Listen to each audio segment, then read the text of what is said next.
আমার প্রতিপালক, আমি আপনার নিকট আশ্রয় প্রার্থনা করছি শয়তানের কুমন্ত্রণা হইতে, তাদের উপস্থিতি হইতে। সালামুন আলাইকুম। কোরআন থেকে জানতে চাই, আমি মহিউদ্দিন। আমি এখন আলোচনা করব কোরআনের অনুসারীদের ব্যাপারে কিছু কথা। যারা কোরআন নিয়ে গবেষণা করেন, কোরআন নিয়ে চিন্তা করেন, কোরআন থেকে কথা বলেন, কোরআন মেনে চলেন, তাদের কিছু কথা আমার কাছে মনে হয় যেন বিতর্ক সৃষ্টি করে। যেমন,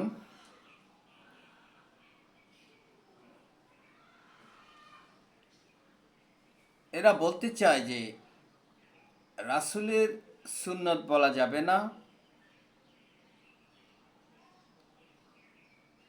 রাসূলের আনুগত্য নয়, রাসূলের বিধান নয়।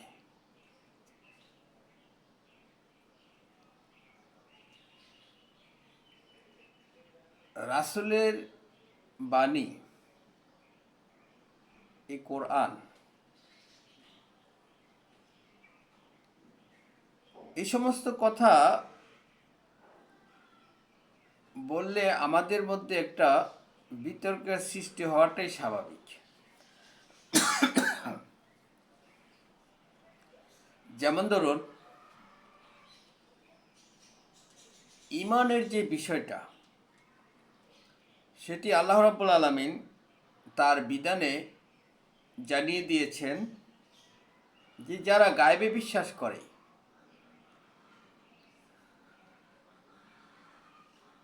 নামাজ কায়েম করে,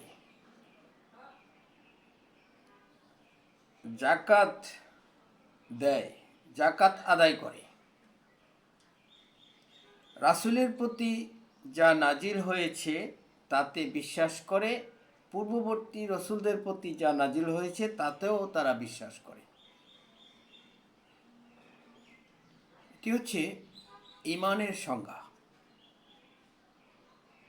গায়বের প্রতি বিশ্বাস।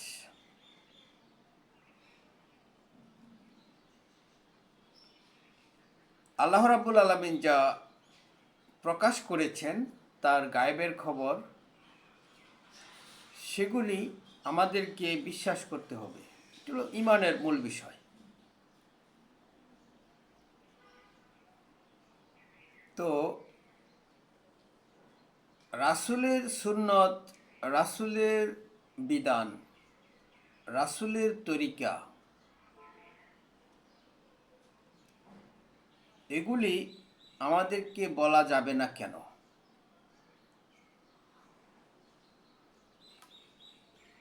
আল্লাহ রাব্বুল আলামিন যে কথাটা বলেছেন সূরা আম্বিয়ার 25 নম্বর আয়াতে, যে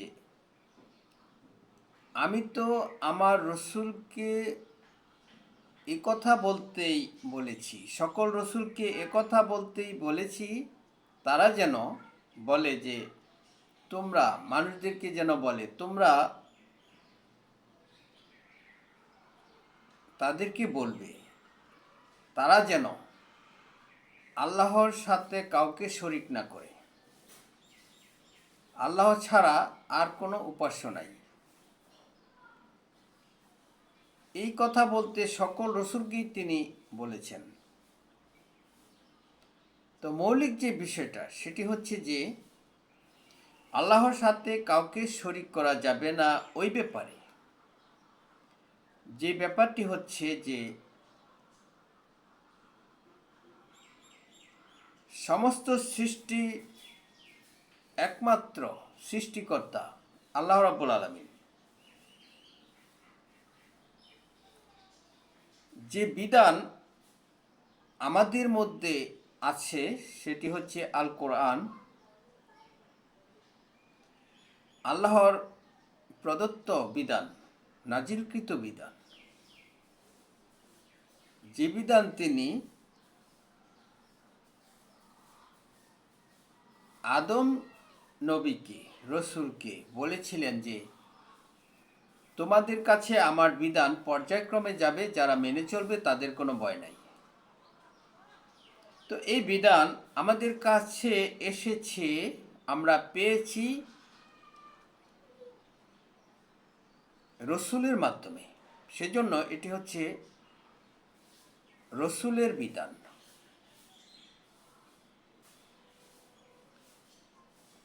দেখুন, রাসূলের বিধান এই জন্যই যে এই বিধান দেওয়ার অন্য কোনো মাধ্যম নাই, মাধ্যম একটাই, সেটি হচ্ছে রসুলের মাধ্যমে। সূরা জিনের ২৬, ২৭, ২৮ নম্বর আয়াত আপনারা পড়ে দেখবেন। আল্লাহ রাব্বুল আলামিন বলেছেন,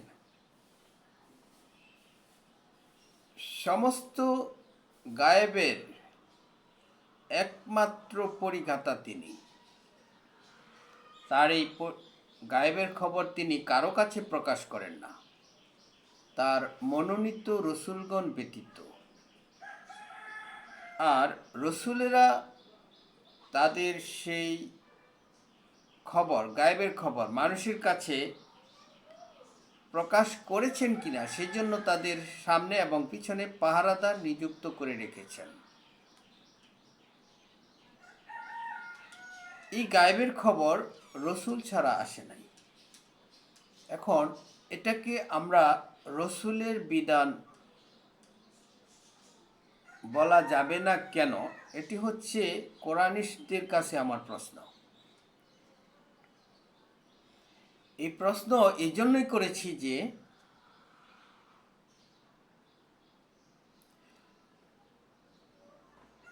সৃষ্টিকর্তা আল্লাহ রাব্বুল আলামিন, বিধানদাতা তিনি, সমস্ত কিছুর মালিক তিনি, একজন, একক, অদ্বিতীয়। আল্লাহ কারো মুখাপেক্ষী নয়, সকলেই তার মুখাপেক্ষী। তিনি দিয়েছেন আমাদেরকে বিধান। এই বিধান যেভাবে দিয়েছেন সেই পদ্ধতিটা, সে মাধ্যমটা হচ্ছে রসুল। তিনি দিয়েছেন আমাদেরকে সহায় সম্পদ, জাগা জমিন, ঘরবাড়ি, পুত্র সন্তান, বিভিন্ন সম্পদ, বিভিন্ন উপকরণ তিনি আমাদেরকে দিয়েছেন। সেজন্যই আমরা বলতে পারি যে অমুকের বাড়ি, অমুকের জমিন, মুরগির ডিম, গরুর বাছুর, গরুর দুধ, অমুকের ছেলে, অমুকের মেয়ে, অমুকের টাকা, এই সমস্ত কথা বলাতে কোনো দোষ নাই। এজন্য যে তিনি সৃষ্টিকর্তা, যিনি মালিক এগুলির, তিনি আমাদেরকে এভাবে তিনি দিয়েছেন। এর মাধ্যমটা হচ্ছে, যেমন কেউ ব্যবসা করছেন, কেউ চাকরি করছেন, কেউ কৃষিকাজ করছেন, বিভিন্নভাবে বিভিন্ন মাধ্যমে তিনি এই সম্পদ অর্জন করেছেন। সেই জন্যই আমরা বলতে পারি অমুকের বাড়ি, অমুকের জমিন, অমুকের টাকা, অমুকের ঘর ইত্যাদি। তো যে যে জিনিস দিতে পারবে না তাকে, যার কাছে যে জিনিস নাই তাকে বলা যায় না সে অমুক এই জিনিসের সে মালিক। যেমন বিধান, আল্লাহর প্রদত্ত বিধান, নাজিলকৃত বিধান, এই বিধান কেউ দিতে পারবে না রসুল ছাড়া।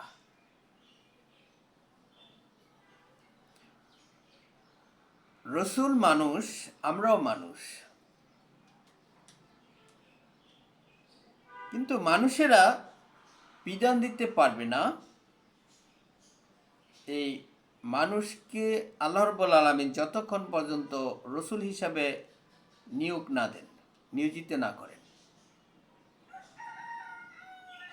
বেশি কথা বলার প্রয়োজন নাই, তো আপনারা হয়তো বুঝতেই পারছেন যে এই সমস্ত কথা বলে বিতর্ক করার কোনো সুযোগ নাই। যদি থাকে, যদি কোনো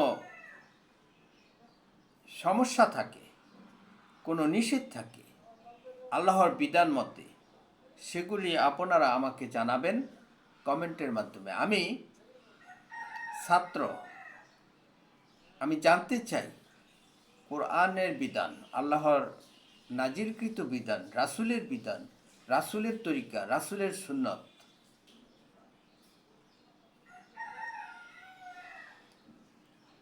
আপনারা অনেকে বলে থাকেন যে সালাতকে নামাজ বলা যাবে না।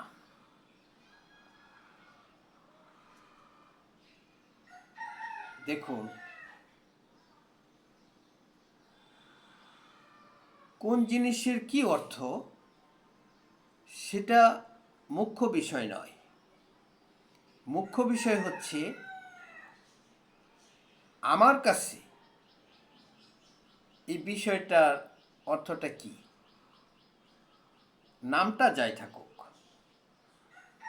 দেখুন, এক দেশের গালি আরেক দেশের বুলি। যে দেশের গালি সে দেশে গালি হিসেবে ব্যবহৃত হয়, আর যে দেশে এটা ভাষা হিসেবে ব্যবহৃত হয়, বুলি হিসাবে মানে কথা হিসেবে ব্যবহৃত হয়, সেটা কথাই, সেটা গালি নয়। নামাজ অর্থাৎ সালাতকে নামাজ কেন? সালাতকে যদি আল্লাহর কৃতজ্ঞতা প্রকাশের মাধ্যম হিসাবে বোঝা যায়, তাহলে নাম যেটাই থাকুক তে কোনো সমস্যা নয়। অনর্থক এই ধরনের কথা বলে বিতর্ক সৃষ্টি করার কোনো মানে হয় না। রাসূলের সুন্নত, রাসূলের তরিকা, রাসূলের বিধান, এই সমস্ত কথা বলাতে কোনো দোষ নাই। রাসূল যা দিয়েছেন এটা অন্য কেউ দিতে পারে না। আমি লক্ষ্য করেছি যে রাসূল গনিমতের মাল বন্টন করেছেন, শুধু এটাকেই আপনারা অ্যালাউ করেন, স্বীকৃতি দেন। কিন্তু রাসূল কি শুধু গনিমতের মালই বন্টন করেছেন, দিয়েছেন? তিনি কি বিধান দেন নাই? তিনি যদি বিধান না দিতেন তাহলে কে দিয়েছে বিধান?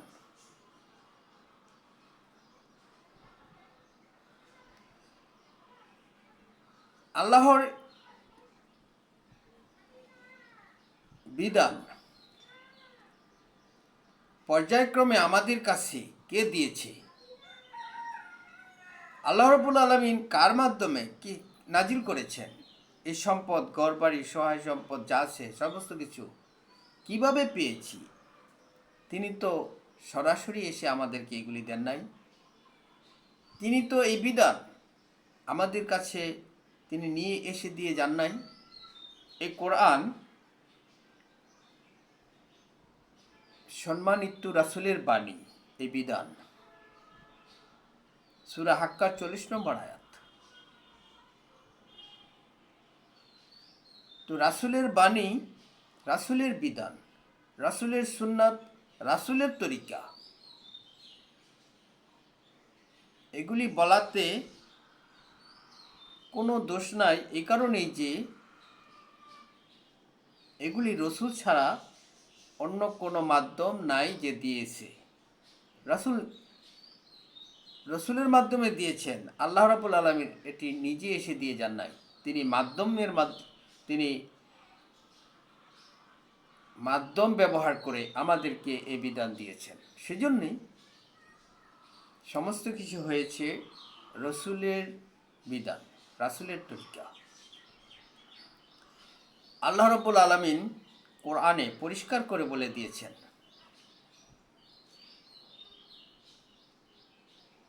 সূরা নিসার ৮০ নম্বর আয়াত। আপনারা অনেকেই জানেন, যারা কোরআনের গবেষক তারা সকলেই জানেন, যারা রাসূলের আনুগত্য করলো তারা আল্লাহরই আনুগত্য করলো।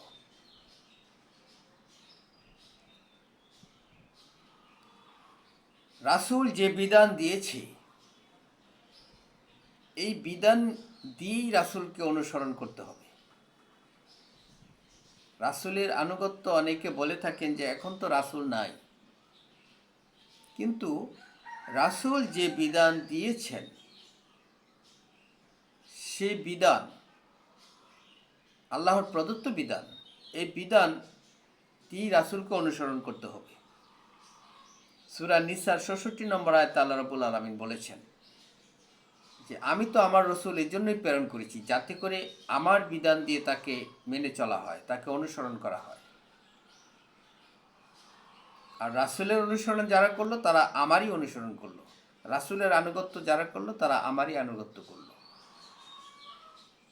যারা আল্লাহ এবং রাসূলের আনুগত্য করলো তারা হবে তাদের সঙ্গী নবী, শহীদ, সিদ্দিক, আল্লাহর নিয়ামত প্রাপ্ত ব্যক্তিগণের সঙ্গী।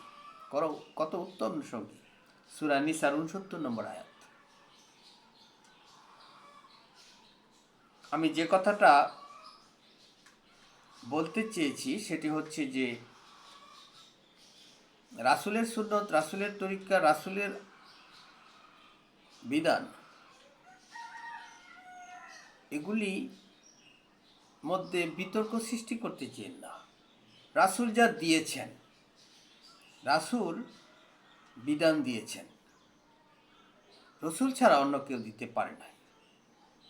যে জিনিস যে দিতে পারে তাকে সে জিনিসের মালিক আল্লাহ রাব্বুল আলামিন নিজে করে দিয়েছেন।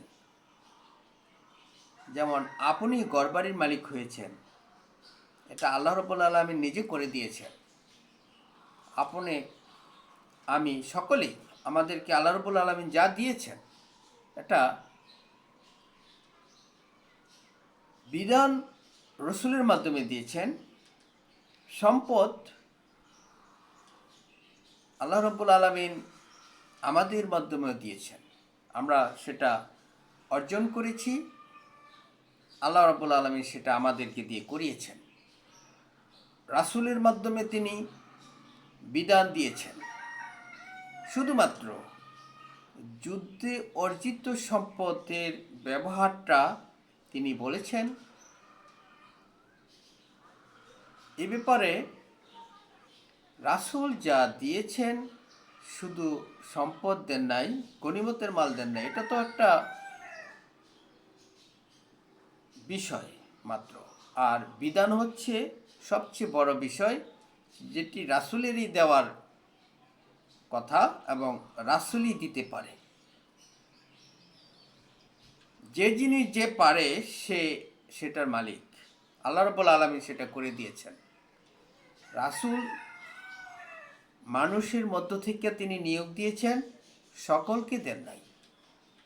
যাকে তিনি নিয়োগ দিয়েছেন তিনি বিধান দিয়েছেন আল্লাহর পক্ষ থেকে, আল্লাহ নিজে এসে দিয়ে যান নাই। আমি আমার আলোচনা আর দীর্ঘায়িত না করে এখানে শেষ করছি। সালামুন আলাইকুম।